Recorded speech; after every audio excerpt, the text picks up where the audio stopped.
या चौपाल या सब बड़ा बडेरा, सब बड़ा बडेरा वो जी, सब लोग लगाया वो जी, ठाकरिया ने समझा वो जी।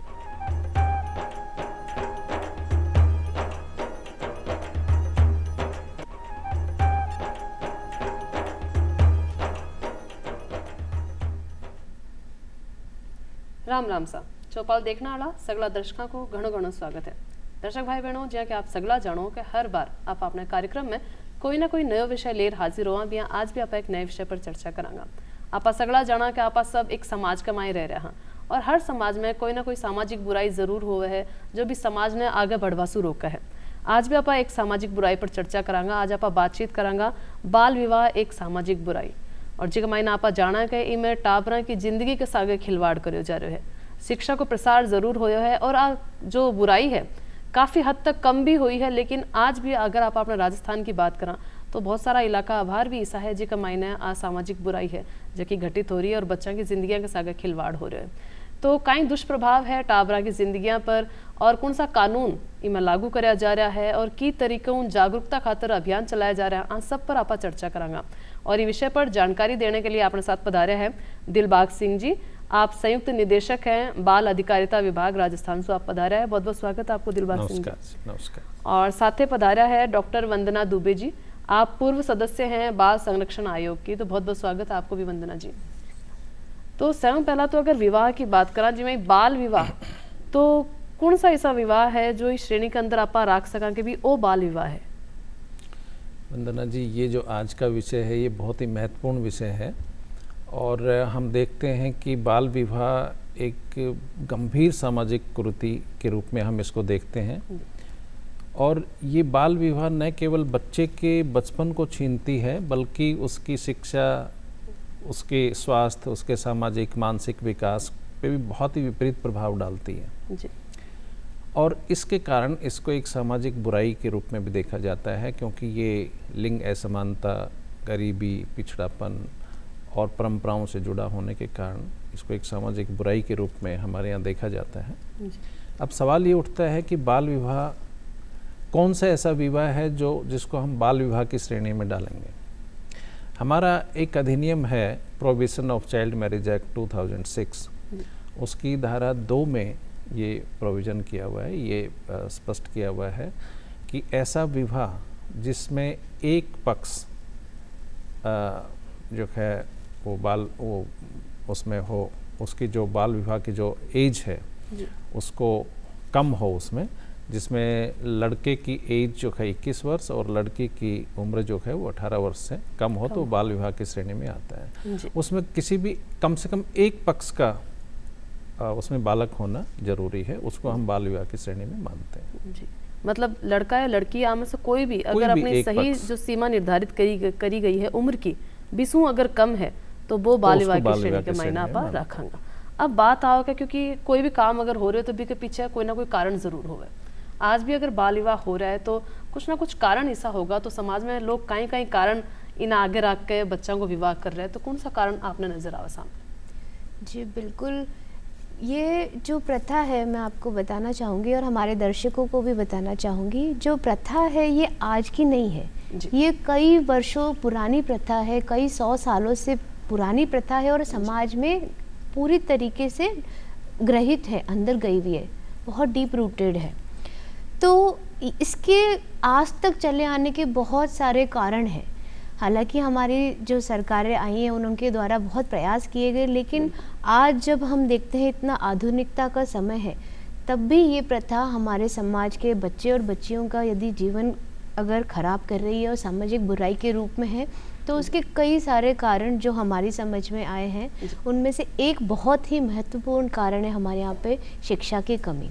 हमारी सरकार काफ़ी प्रयास कर रही है, फिर भी आज कई कारणों से हम देखते हैं कि दूर दराज के हमारे ग्रामीण क्षेत्रों के जो बालक बालिकाएं हैं वो किसी न किसी शायद पारिवारिक स्थिति से या सामाजिक स्थिति से शिक्षा से अभी भी वंचित है, या उनकी शिक्षा उस मुकाम तक नहीं पहुंच पाती जहां पर जाकर हम इस बाल विवाह की जो स्थिति है उसको ना आने दें जी। इसके अलावा अगर हम देखें कि सामाजिक जो इसके लिए हमारा एक्सेप्टेंस है, जो मान्यता इसको प्राप्त है, कि पुराने समय से ये कहा जा रहा है कि बच्चियों की शादी जो है वो कम उम्र पे ही कर रहे हैं, उनका कौमार्य रखा जाना चाहिए। कई जगह पे इस तरह की प्रथाएं प्रचलित हैं। कुछ जाति और वर्ग विशेष की प्रथाओं में भी ये शामिल किया गया है कि बच्चियों की शादी की जाए।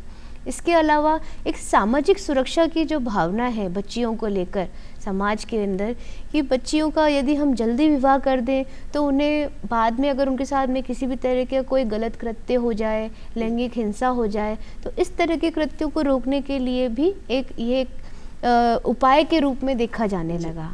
इसके अलावा भी बहुत सारे सामाजिक भी कारण रहे हैं जिसकी वजह से यह प्रथा आज तक हमारे यहाँ पे प्रचलित रही है। जी, एक कारण ही का मायना आप देखा कि लोग कभी गरीबी के चालता भी मैं गरीब हाँ तो सब पहले भी फटाफट आपा वो काम सल्टा ले। तो लेकिन इसके अंदर वाकई में सच्चाई कितनी है कि गरीबी मतलब कि कितनी सच्चाई है कि गरीबी की वजह से बाल विवाह हो रहा है? देखिए, बाल विवाह के महत्वपूर्ण कारणों को मनीषा जी ने वंदना जी ने अभी बताया, लेकिन जैसा आप कह रही हैं कि गरीबी भी एक बहुत ही महत्वपूर्ण कारण है बाल विवाह होने का, क्योंकि कुछ समुदायों में ऐसा माना जाता है कि लड़की की शादी आप कर दीजिए पहले से, ताकि वो लड़की का जो आर्थिक जो बोझ है वो किसी दूसरे परिवार पे आ जाएगा और हम उससे फ्री हो जाएंगे।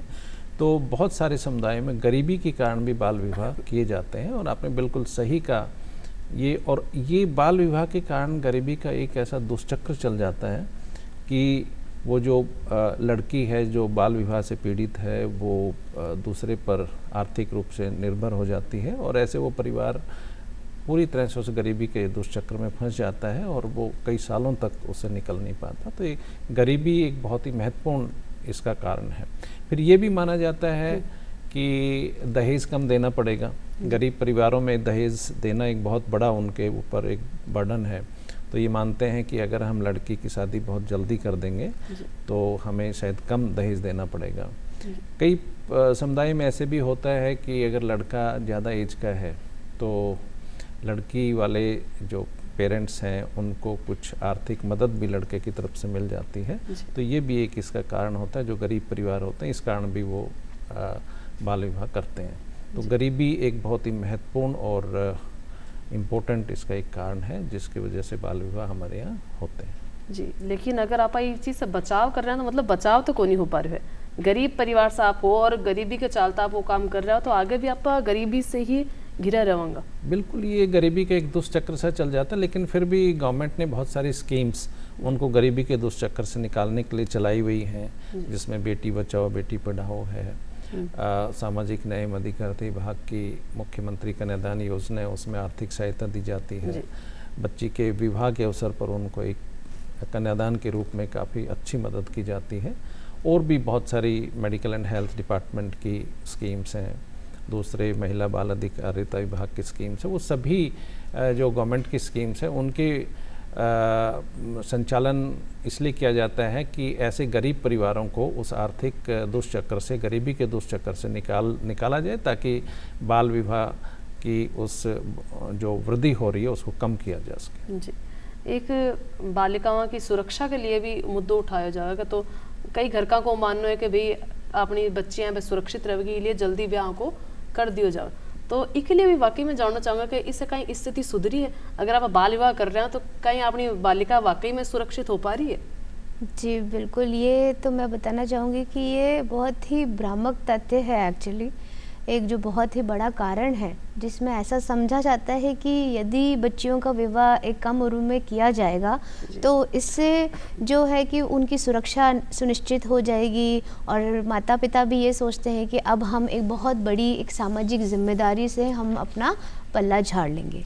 पर ऐसा मेरी जो समझ है उसमें ऐसा कुछ भी नहीं है, क्योंकि आज का जो समय है बहुत ही आधुनिक है, नया है। और बल्कि जब एक बच्ची का विवाह कम उम्र में कर दिया जाता है उसके बाद में उसके साथ में होने वाले अत्याचारों में और भी ज़्यादा वृद्धि हो सकती है, क्योंकि वह अपने परिवार को छोड़कर एक नए परिवार में, मैं ये नहीं कहती कि सभी परिवारों में उनके साथ में बुरा व्यवहार है, पर उन पर छोटी उम्र में कई तरह के दबाव जो मानसिक हो सकते हैं, शारीरिक हो सकते हैं, स्वास्थ्य संबंधी हो सकते हैं, पारिवारिक हो सकते हैं, आर्थिक हो सकते हैं, वो एकदम आ जाते हैं जिसके लिए वो पूरी तरीके से तैयार नहीं होती है। और इसके अलावा भी जैसे कुछ परिवारों में देखते हैं क्योंकि समझ नहीं होते हैं, बच्चे बचपन है, अभी समझ नहीं है, तो अल्हड़पन में कुछ ऐसी हरकतें हो सकती हैं, कुछ ऐसे क्रियाकलाप हो सकते हैं जिसकी वजह से आपको कई बार घरेलू हिंसा का शिकार होना पड़ रहा है, कई बार आपके साथ में और कोई मानसिक या दबाव आप के ऊपर काम कर रहे हैं। तो मुझे तो विशेषकर नहीं लगता है कि इससे कोई सुरक्षा की जा सकती है। और एक उम्र विशेष कुछ गतिविधियां होती हैं, मनुष्य जीवन है तो हमारे में उम्र के हिसाब से कुछ डेवलपमेंट होते हैं, कुछ विकास होते हैं। तो यदि हम उस विकास को छेड़छाड़ करके दूसरी लाइफ में बहुत जल्दी अगर हम लोग चले जाते हैं तो उसकी वजह से हमारे सभी तरीके से हमारे जो विकास, हमारे शारीरिक मानसिक विकास है उस पर बहुत दुष्परिणाम आते हैं। बिल्कुल, दुष्परिणाम की आप बात करें तो बिल्कुल अगर बालिकाओं के स्वास्थ्य की बात करें तो कहीं दुष्प्रभाव वहाँ पर देखने नहीं मिल रहे हैं। बाल विवाह के बहुत सारे दुष्परिणाम होते हैं, उनमें से एक स्वास्थ्य का दुष्परिणाम बहुत ही महत्वपूर्ण है और विशेष रूप से बालिकाओं के ऊपर पड़ता है। इसमें अगर हम देखें तो मातृ मृत्यु दर और शिशु मृत्यु दर में इसमें बढ़ोतरी होती है बाल विवाह के कारण। इसके अलावा बहुत सारे हेल्थ के इश्यूज लड़कियों में क्रिएट हो जाते हैं, कॉम्प्लिकेशंस हो जाते हैं। उनमें चिड़चिड़ापन, एंग्जाइटी और मानसिक तनाव, ये सारी चीज़ें खासकर लड़की के ऊपर ये बहुत ज़्यादा इम्पैक्ट उसका हेल्थ के ऊपर आता है।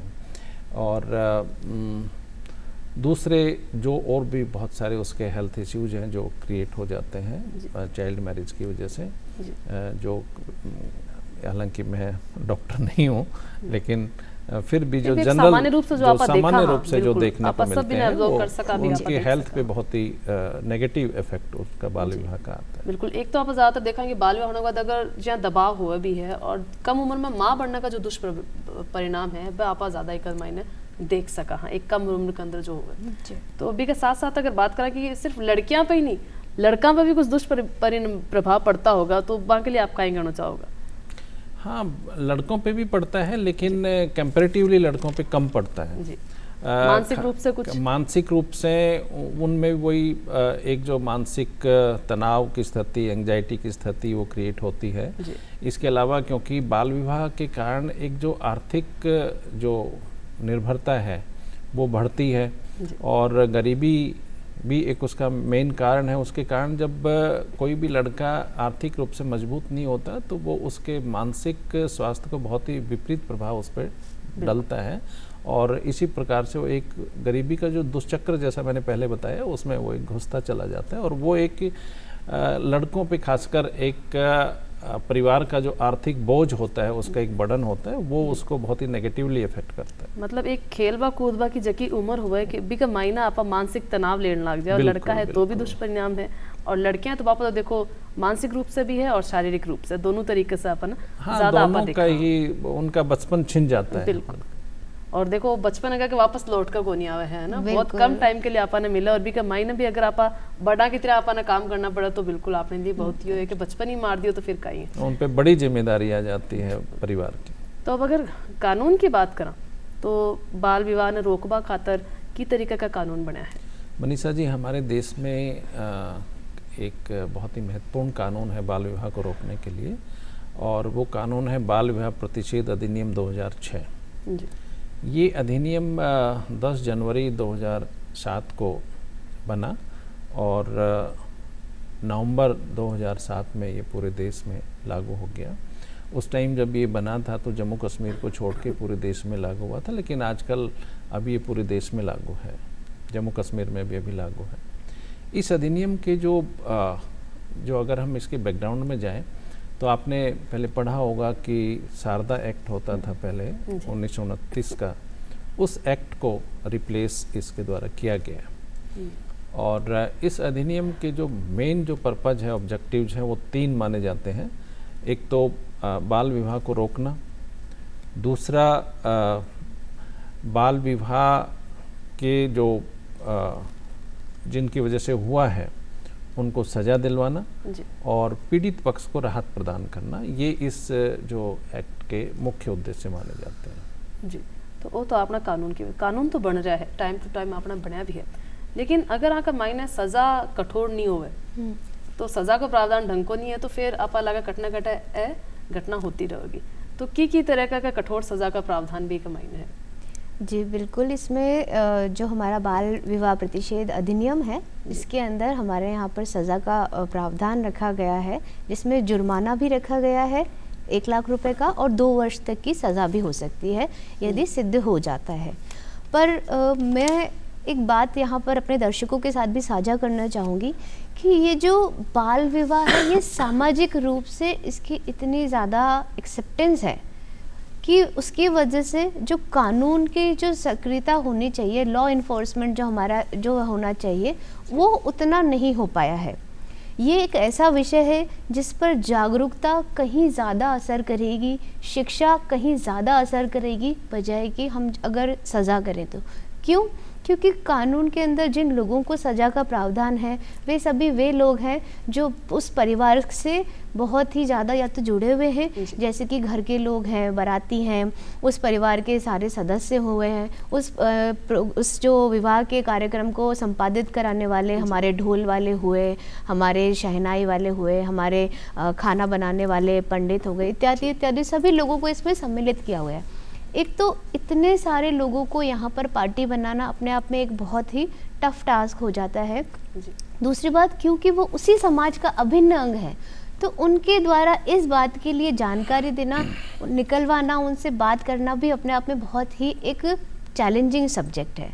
तो मेरा यही मानना है कि लॉ इन्फोर्समेंट किसी भी कानून को अपने यहाँ पर करना बहुत अच्छी बात है, कर भी रही है सरकार, उसी के द्वारा काफ़ी कुछ हम देख रहे हैं, आंकड़ों में कमी आई है, लेकिन हमारा ज़्यादा प्रयास जो है वो हमारा जागरूकता की तरफ होना चाहिए, जिससे बच्चियाँ और बच्चे हमारे खुद आगे आकर ये कहें कि नहीं, हमें ये बाल विवाह नहीं करने हैं। वे उसके से होने वाले दुष्प्रभावों को जाने, खुद स्वयं समझे और आगे आकर अपने इसे रुकवाने के लिए। इससे मैं आपको कुछ एक अपना पर्सनल अनुभव भी बताना चाहूँगी कि मैं आयोग की जब सदस्य रही तो हमारे द्वारा एक आयोग आपके द्वार अभियान हम लोगों ने पूरे राजस्थान के अंदर चलाया, जिसमें हमने कोशिश करी कि हर एक जिला में हम जाएं।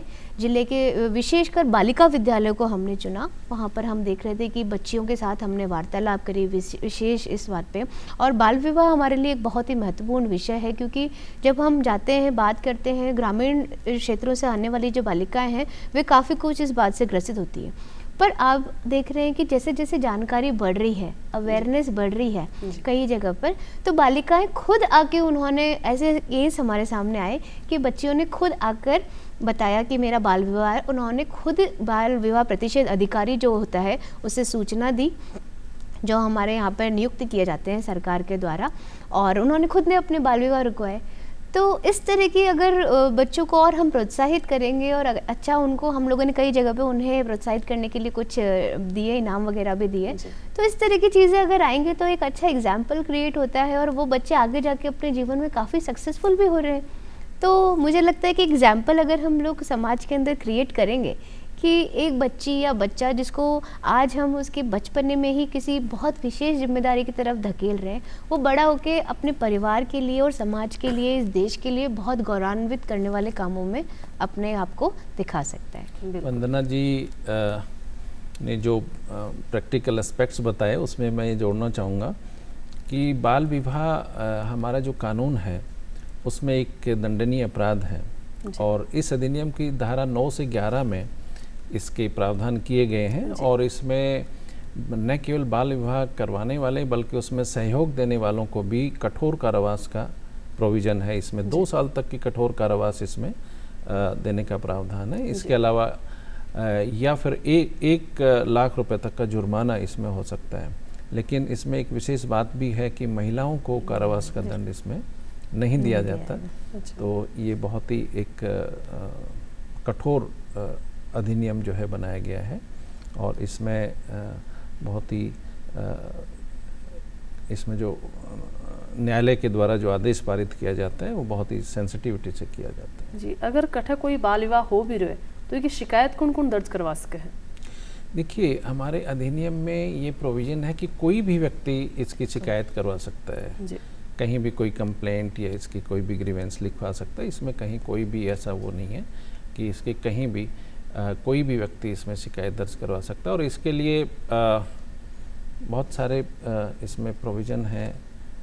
हमारे जो डिस्ट्रिक्ट लेवल पे जो हमारे ऑफिसर्स हैं, चाहे डीएम हैं, हमारे एसडीओज़ हैं, तहसीलदार्स हैं, हमारे जो डीसीपीयूज़ हैं, सीडब्ल्यूसीज हैं, उनमें वो सब वो उनको बता सकते हैं।